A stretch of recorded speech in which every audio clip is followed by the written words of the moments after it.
Жақсылық қылсаң өзіңе.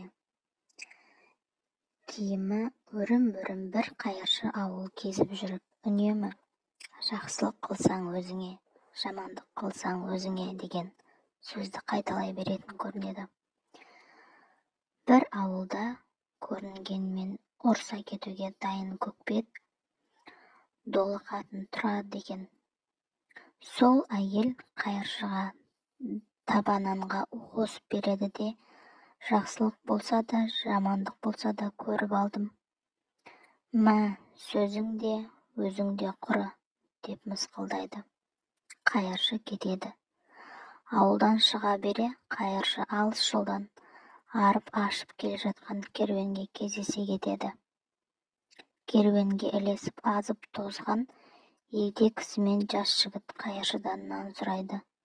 Қайыршы көкбет қатын берген нанды ұстатып жөніне кете береді. Аздан соң нан жеген қос жолаушы уланып жан тапсырады. Керуендегі жұрт дүрлігіп жиналып қалады да, біреуден біреу сұрап, бұл әлгі қайыршының ісі екенін біледі.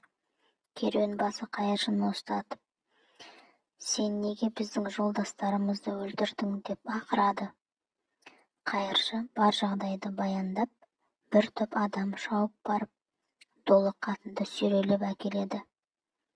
Қара, не істегеніңді қара басқыр, деп өлген жолаушыларды әйелге көрсеткенде, әйел шашын жұлып, бетін тырнап, айғайға басып жылай бастайды. Сөйтсе, әкелі балалы жолаушылар көп уақыт бұрын сапарға кеткен, өзінің ері мен ұлы екен. Енді ғана елі жеріне жете берем дегенде өздерінің ең жақын адамдарының қолынан ажал құшыпты. Қайыршының айтқан сөзінің ақиқатына көзі жеткен көкбет қатын зар еңіреп қала беріпті. Қарапайым сөздің ақиқатына көз жеткізу үшін кейде қаншама қымбат құрбандық қажет болады десеңізші.